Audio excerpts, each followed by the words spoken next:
मीरा चरित्र, योग साधना और सिद्धि। मीरा की तीव्र जिज्ञासा और ग्रहण शक्ति देखकर नृपतिनाथ जी बहुत प्रसन्न होते। जिस आसन में जितनी देर ठहरने को कहते, मीरा उसके दुगने समय तक ठहर कर दिखा देती। योग निद्रा, षट चक्र, कुंडलिनी आदि के विषय में उसने इतने पूर्ण प्रश्न किए कि महात्मा जी भी चकित हो गए और प्रसन्न हो गए। वे उसे उत्तरोत्तर योग की गूढ़ गहन गुफाओं में प्रवेश कराने लगे। 6 महीने पश्चात ही योग निद्रा से जागने में नृपतिनाथ जी को प्रयत्न करना पड़ता। भ्रू मध्य पर ध्यान ठिकाने की बात आई तो उसने कहा, महाराज यहाँ तो दीपक की लौ जैसा उजाला दिखाई देता है। पूर्व जन्म के साधक होते हैं, महान आत्माएं होती है। 6 महीने की जो साधना होती है, मीरा ने उसे बहुत जल्दी पूरा किया और 1 घंटे पद्मासन में, सिद्धासन में, सुखासन में बैठना कठिन हो जाता है। पर महाराज जी नृपतिनाथ जी जितना कहते उससे ज्यादा मीरा बैठ के बता देते आसनों में। और वो यहाँ ध्यान लगाने की कहते तो मीरा कहते वो तो मुझे यहाँ ज्योति जलती दिखती। तो ये पूर्व जन्म के अभ्यास है। अपन जब आंखें बंद करके भजन करते हैं तब ये अनुभव होते हैं। सच बेटी, महात्मा जी की प्रसन्नता की सीमा न रही। हाँ महाराज, वह तो मैं सदा से आंखें बंद करके देखती रहती हूँ। उसने कहा यदि थोड़ी देर उसे देखती रहूं तो ज्वाला बढ़ने लगती है। पहले मुझे ऐसे बैठे देखकर भीतर रनिवास में सब चिंतित हो जाते थे, इससे मैंने छोड़ दिया। गुरु महाराज ने जो साधना नहीं बताई वो मीरा पहले से कर रही। क्योंकि जब कोई 3 घंटा आंखें बंद करके, 2 घंटा आंखें बंद करके, 1 घंटा आंखें बंद और हाथ हिलाए पैर हिलाए बिना बैठ जाते हैं तो अपने आप यहाँ देखते देखते उसकी चेतना यहाँ आने लगती है और यहाँ प्रकाश दिखना कोई बड़ी बात नहीं। फिर कई भांति प्रकाश दिखने लगते हैं। कभी सफेद दिखता, कभी लाल दिखता, कभी पीला दिखता, कभी एक दिखता, कभी अनेक दिखने लगते हैं। ये बड़ी बात है नहीं। पर आंखें बंद करे तब ना, 1-2 घंटा बैठे तब ना। तो आहा, यह तो जन्म योगिनी है। उन्होंने मन ही मन कहा।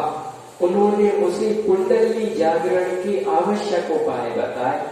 वे सोचते थे कि जो योग सीखने में उन्हें 12 वर्ष लगे उसे वह अद्भुत लड़की अधिक से अधिक 2 वर्ष में सीख लेगी। नहीं तो 2 वर्ष बहुत होते, एक तो 1.5 वर्ष से अधिक नहीं लगेगा। उन्होंने बाबा बिहारी दास जी से बात करते हुए कहा, मेरे मन में ऐसा आभास होता है कि श्री कृष्ण से बिछड़ी हुई किसी ब्रजांगना ने मीरा के रूप में देह धारण किया।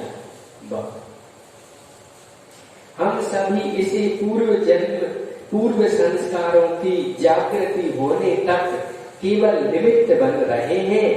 जिसकी ऐसी दिव्य स्मरण शक्ति हो वह बालिका कैसे हो सकती है?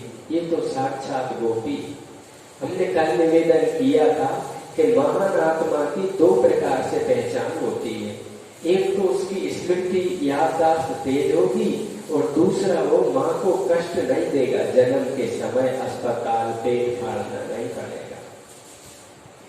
नृपतिनाथ जी सत्संग में अपने से 200 वर्ष पूर्व महाराष्ट्र के संत नृपतिनाथ, योगीराज ज्ञानेश्वर, सोपान देव, मुक्ताबाई के अद्भुत यौगिक चमत्कारों और संत एकनाथ, जनाबाई, सखुबाई आदि की मधुर प्रेमा भक्ति की रहस्यमयी लीलाओं की चर्चा करते, जिसे सुनकर मीरा आनंद का अनुभव करती। जो पुण्य आत्मा, जो भगवत प्रेमी आत्मा होगी, वह कथा से, सत्संग से, सच्चर्चा से दूर रह नहीं सकती। उसे तो जैसे सुनाई पड़ी कि यहाँ भगवान की कथा हो रही, मन में यही लगत कब पहुंच जाऊं, कब बैठ जाऊं। और जो पापात्मा होते हैं वे क्या सोचते हैं, यार वहां बैठ के करेंगे, अपने सब आते अपन का नहीं करते। उन्होंने उनसे महाराष्ट्र के संतों की चर्चा सुनी तो बहुत शांति मिलती, बड़ा आनंद आता। उन कथाओं का चिंतन करने पर वह अपने आप को, देश काल को भूलकर उसी प्रवाह में बहने लगती। पूर्व संस्कारों के फलस्वरूप हृदय में मधुर महत्वाकांक्षाएं जब आवरण उघाड़ कर सन्मुख होती तो वह एकाएक आधीन हो उठती। प्राण जब एक अनजानी अनचिन्ही पीड़ा से छटपटा उठते, यह पीड़ा उसे इतनी मधुर लगती कि उसकी निरंतरता के लिए वह व्याकुल हो जाती। एक बार उसने बाबा बिहारी दास से कहा, बाबा मुझे भीतर कोई अभाव दुख देता है। बहुत सोचा ढूंढा पर वह अभाव कहाँ है, किस किस वस्तु का है, यह मैं जान नहीं सकी। इसे दूर करने की इच्छा भी नहीं होती, यह दुख अच्छा लगता है। बाबा आप बताइए कि यह पीड़ा, यह अभाव क्या है।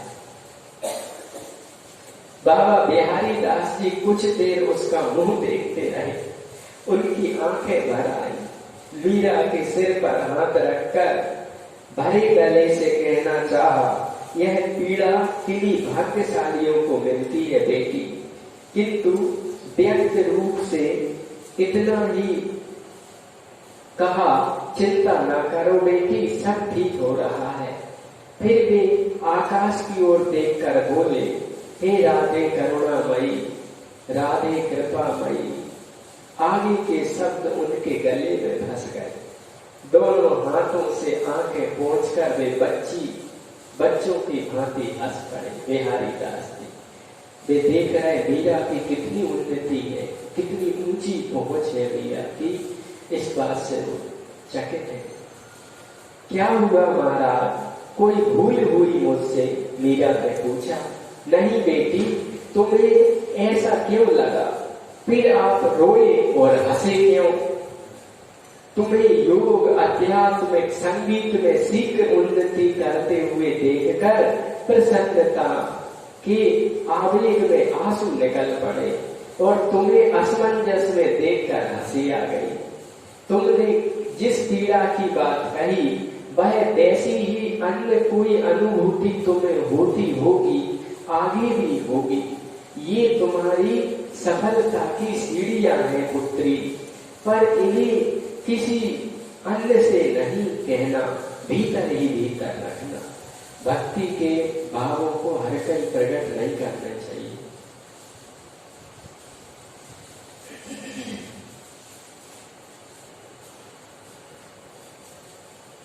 गुरुजी से भी नहीं, चाहो तो उन्हें बता सकती हो।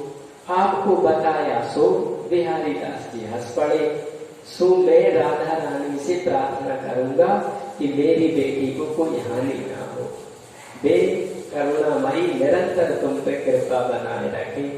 इन्हीं दिनों मीरा को अपने से 4 वर्ष बड़ी एक दासी मिली, जिसका नाम था मंगला।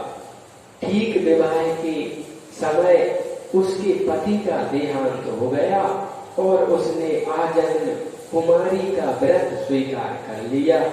मीरा के विषय में सुनकर उसने माता पिता से आग्रह किया और वे इसे मीरा के समीप रखे। मीरा की बड़ी सहेली मीरा के साथ रहना चाहती है। अपनी हृदय व्याधि के कारण मीरा को अब एकांत सुहाने लगा। अकस्मात ही हृदय में ऊंघ सी उठती, लगता जैसे वृक्ष में कुछ स्थान च्युत हो गया। उसका हाथ अनायासी गले अथवा वक्ष पर जा लगता, आंखें भर आती। एक दो बार बाहर भीतर उसने भी देखा, पूछ उठा क्या हुआ। मीरा कह पड़ी, कुछ मंदाकिनी बीमारी हो गई है। एरी मेरो दर्द न जाने कोई। माँ सोचती, सवेरे सवेरे उठकर हाथ पांव और सारा शरीर तोड़ती मड़ोड़ती रहती है, कहीं कोई नस दिख गई होगी। न जाने योग सीखकर इसे क्या करना है, किंतु किससे कहूं, यह मानती तो है नहीं, और न अन्नदाता हुकुम ही किसी को सुनाते। इन्हें तो कहे ही कौन, किसके मुख में दो जीवे हैं, या किसके धड़ पर दो सिर है। दोनों बाईसा अभय और लक्ष्मी का विवाह हो गया। अब यही घर में बड़ी लड़की है, किंतु एक भी बात या काम स्त्रियों का यह जानती नहीं है। आदमियों का काम सीखती है, बाबाओं का। हे भगवान, इस छोरी का क्या होगा। कह रही, जब बाबाओं का काम सीख रही है मीरा, पुरुषों को काम सीख रही है मीरा, स्त्रियों का बच्चियों का काम नहीं सीख रहे, इस छोरी का क्या होगा। मीरा की बीमारी की बात सुनकर दूधा को चिंता लगी। जबकि कुंडली शक्ति जागती है तो शरीर में ऐसी क्रियाएं होती है। वो कुंडली शक्ति उन क्रियाओं को करवा के साधक के रोग दोष संस्कारों का ही शमन करती है, वो बीमारी नहीं होती है। पर दूधा को चिंता हो गई।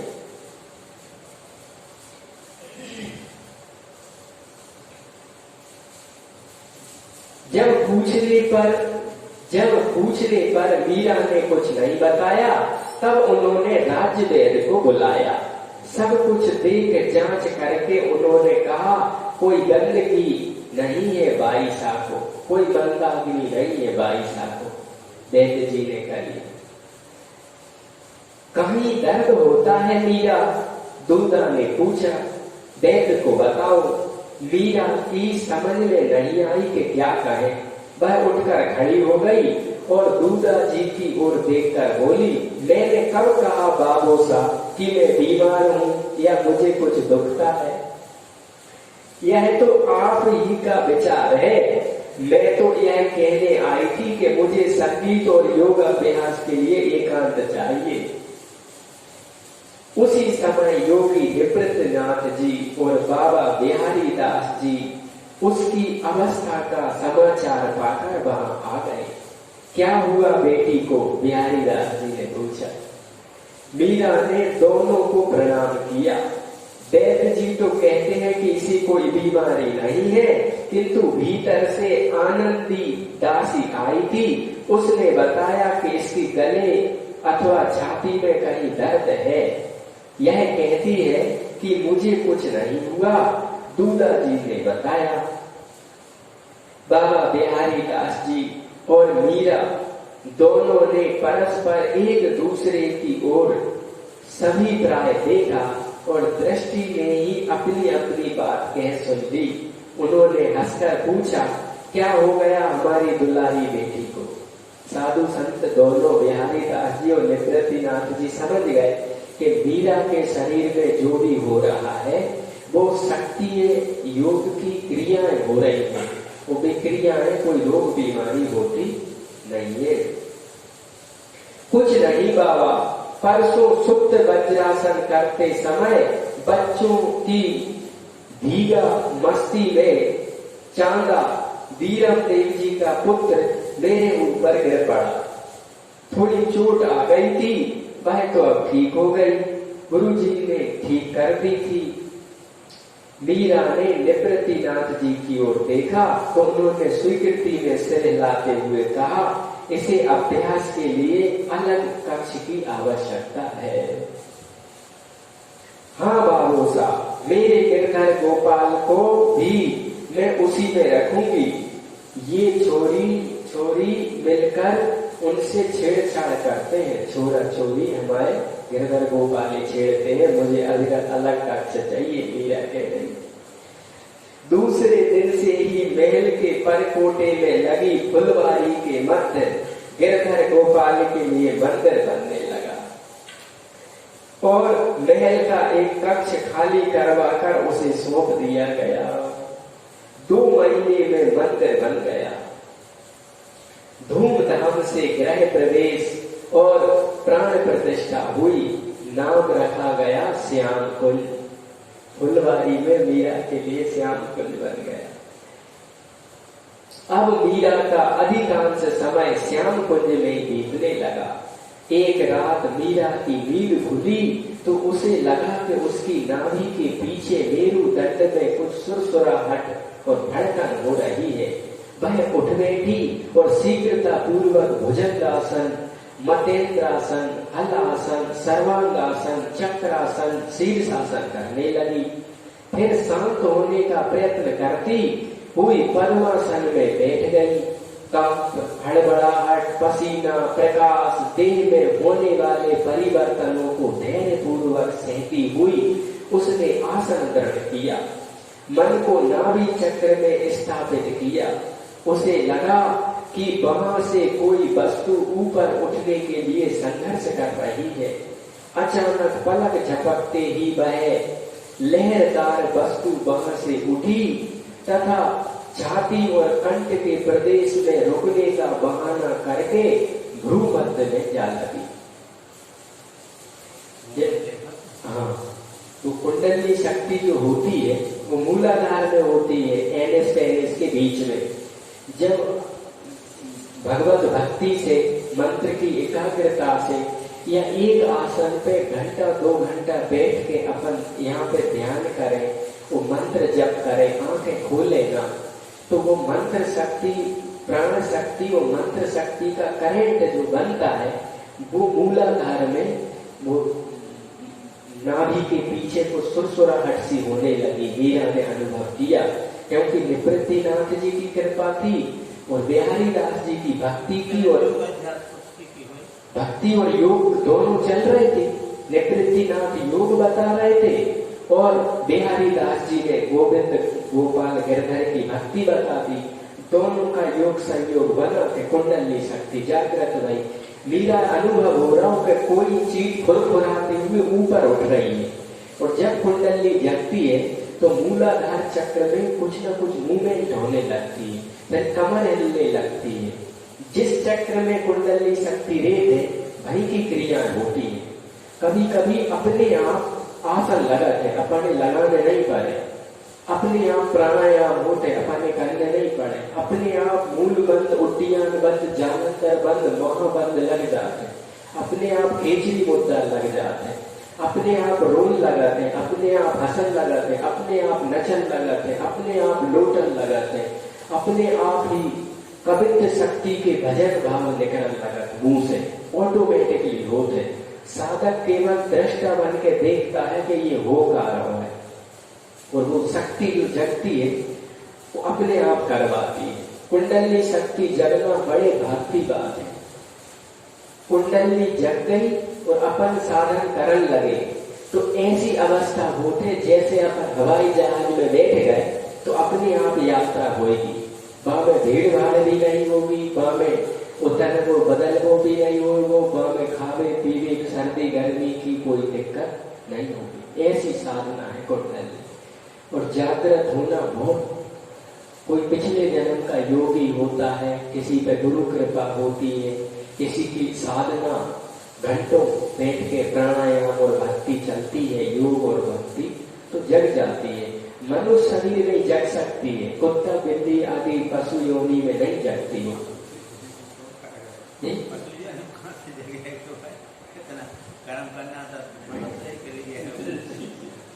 पर महाराज जी इतना आनंद आता है इस कुंडली योग में कि 2 ही हाथ में लग दो, शरीर के सारे दोष निकाल देखे वो। अपने आप क्रिया ऐसी होते कि क्रियाओं हाँ उन्होंने किया था महाराज ये योग पर उनकी कृपा से महाराज जी इस योग का रास्ता सूझा। जब हम वहां चतुर्मास करने के लिए 2009 में उनकी गुफा में रहे, आश्रम में नीचे गुफा बनी है, तो 2009 में ठाकुर जी की प्रेरणा से हम पहुंच गए। हाँ, तो वहां उनकी हस्तलिखित कॉपियां और किताबें योग की थी। उन्हें पढ़ा महाराज जी तो वो योग का ही साहित्य था, क्योंकि उनने कुंडली योग का अभ्यास किया। उन्होंने सूक्ष्म शरीर की साधना की, मान एक शरीर से वे भई देखते और एक शरीर से घूमने निकल जाते। ये हमने लोगों से भी सुना था। और उन्होंने ये साधना की, भगवान कृष्ण से प्रेम था कुल्हार वाले महाराज जी। ऐसा ही विग्रह रखते थे बाल रूप का, उन्हें लाड़ लड़ाते थे, उन्हें बहुत प्रेम करते थे। नहा के हाथ और उनके हाथ धुलवाए हम डोल डाल के बाद, तो बस अंदर जाए और कन्हैया का श्री विग्रह उठा ले। बहुत लाल लड़ा, बहुत प्रेम करे। और रात होती थी तो राधे नाम का कीर्तन करते थे महाराज जी। इतने भाव में करते थे, इतने प्रेम में करते थे, ऐसे ऐसे स्वर निकालते थे गहराई से, दिल से। अब भी जहाँ करते थे वहां पर्दा लगा होता था तो दिखाई नहीं देता था। उस समय कोई जाने की हिम्मत नहीं करता था। नहीं, गुफा के बाहर करते थे। गुफा उनने बाद में छोड़ दी, पहले करे गुफा में। पर जब हम रहे तब गुफा बंद थी। वो महाराज जी बाहर करते थे। शरीर अस्वस्थ था, कोई सेवक कोई था नहीं, दोनों मूर्ति अकेली थी। और भी तो रहे हाँ, बरेट वाले। तो बरेट वालों ने हमें कुल्हार बुलवा लिया था, क्योंकि उनका जो चेला था धर्मदास वो भाग गया था, थोड़ा ऐसा ही था वो। तो उनने बुलवाया तो हम देखते थे कि महाराज जी कीर्तन करें कुल्हार वाले। वो बरेट वाले योग निंद्रा करते थे। योग निंद्रा करते तो वहां में भी घंटों लेट के भजन करते थे।